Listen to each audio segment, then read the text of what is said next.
बच्चों आता है हमारे पास question number 3, for the following APs.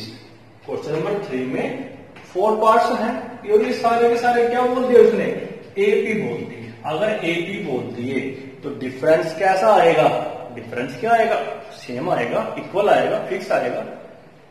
Right the first term and the common difference. Statement देख के आंसर निकालना है।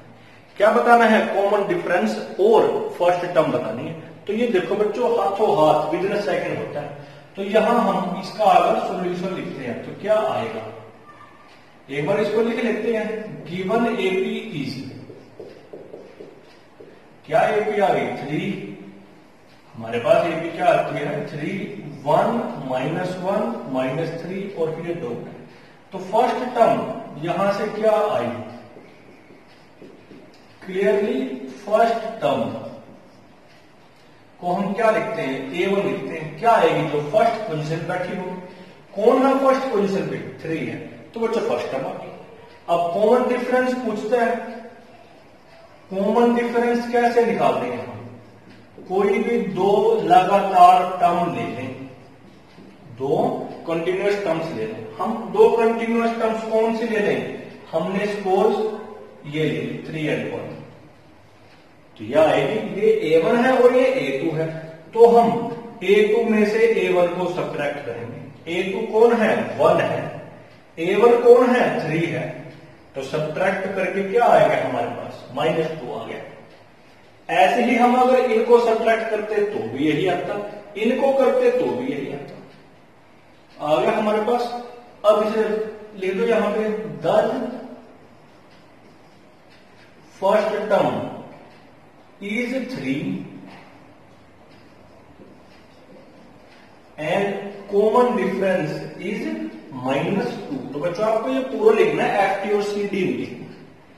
इसी तरह से पार्ट 2, 3, 4 सभी कर लेने आप लोगों ने। ये फर्स्ट टर्म आ जाएगी, डिफरेंस निकाल देना, +4 आ जाएगा। ऐसे ही यहां पे कर लेना आप लोग, सारे आ जाएंगे आपके।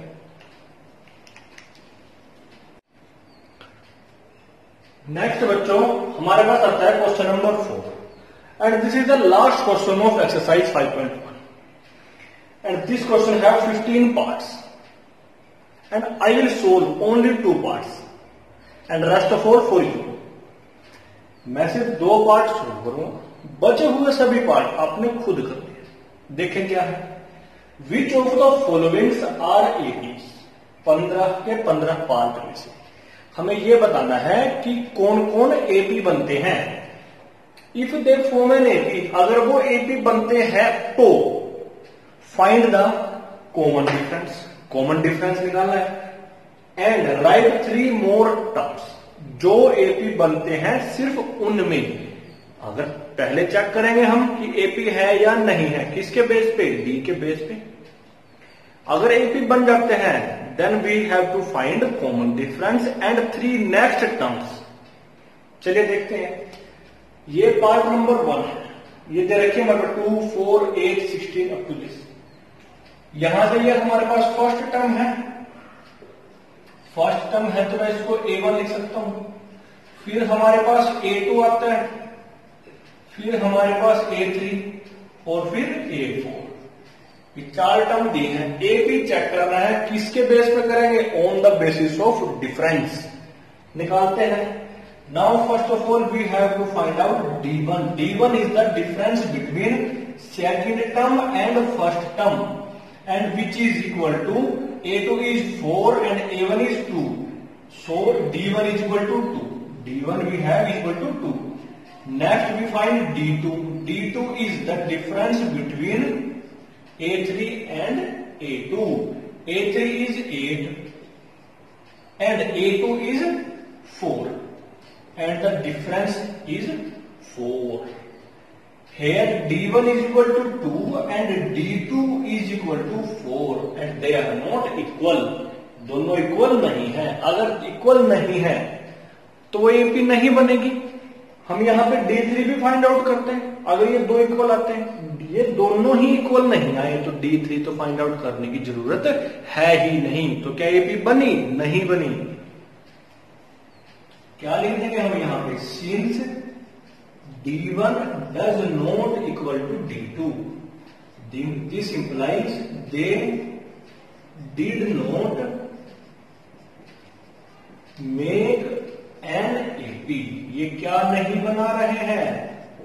AP नहीं बना रहे हैं। अगर AP बनाते तो कॉमन डिफरेंस और नेक्स्ट 3 टर्म्स फाइंड आउट करते। ये तो AP ही नहीं बनाई तो क्वेश्चन यही खत्म। अब सेकंड को चेक करते हैं। ये है हमारे पास, ये फर्स्ट टर्म है हमारे पास A1, ये A2, ये A3 एंड ये A4। आपको ऐसे ही लिखना है, ये A1, A2, A3, A4। उसके बाद हम फर्स्ट डिफरेंस निकालते हैं which is A2 minus A1। A2 कितना है 5/2 और A1 कितना है 2। 2 को हम 2/1 लिख सकते हैं। एलसीएम लेंगे तो हमारे पास क्या आ जाएगा, ये 2, 5 एंड 4 विच इज, तो D1 क्या आ गया बच्चों, D1 आ गया 1/2। अब क्या निकालते हैं, D2 निकालते हैं। D2 कैसे निकलेगा, A3 minus A2। A3 is 3, A2 is 5/2। यहां फिर हम एलसीएम लेंगे, LCM is 2, here 6 and here 5। तो बच्चों D2 कितना आ गया हमारे पास, अगेन 1/2। अगर ये इक्वल नहीं आते तो D3 फाइंड आउट करने की कोई जरूरत नहीं थी। अब इक्वल आ रहे हैं, क्या पता D3 इनके इक्वल ना आए। सस्पेंस है, सस्पेंस को दूर क्यों नहीं कर लेते हम, D3 फाइंड आउट करते हैं। D3 क्या आएगा, A4 minus A3। A4 is 7/2 and A3 is 3। LCM लेते हैं तो कितना आएगा हमारे पास, यही आ गया। D3 is again 1। D1 is equal to D2 is equal to D3। तीनों इक्वल आ गए। इसका मतलब क्या हुआ, ये AP बना रहे हैं। क्या लिखेंगे हम, since D1 is equal to D2 is equal to D3 this implies they form an AP। AP बना दिया उन्होंने। अगर वो AP बनाते हैं, if they form an AP then yes they form an AP। Find the common difference. So common difference is 1/2। Here common difference is 1/2 and write 3 more terms। 4 terms दे रखी थी। इसके बाद कितने टर्म्स पूछ रही, 3 टर्म्स पूछ रही, 5th term, 6th term, 7th term. तो हमें निकालनी आती है, हम 5th टर्म निकालते हैं। A5 क्या आएगा, A प्लस कितना आएगा, A4 प्लस D। तो आपके पास बच्चों A4 है, D है, प्लस कर देंगे टर्म्स आ जाएंगे। फिर A6 निकाल देंगे हम, A5 प्लस D, और फिर A7 निकाल देंगे, A6 प्लस D। तो इन सभी को हम सोल्व कर लेंगे तो हमारे पास ये टर्म्स आ जाएगी। पहले चेक किया हमने डिफरेंस के बेस पे, फिर कॉमन डिफरेंस लिख दिया क्योंकि वो इक्वल आ गया था। डिफरेंस था, हर एक में कॉमन आ गया, मीन्स इक्वल आ गया, तो वो कॉमन डिफरेंस हो गया। फिर नेक्स्ट 3 टर्म्स लिखी हमने, 4 दे रखी थी, 5, 6, 7, A5, A6 एंड A7 हमने फाइंड आउट की। यही पूछा था इसमें। अब इसके बाद बच्चों 3rd पार्ट से लेकर 15th पार्ट तक सभी आप लोगों ने खुद करने हैं। तो ये हमारी 5.1 एक्सरसाइज आज फिनिश हो जाती है, खत्म हो जाती है।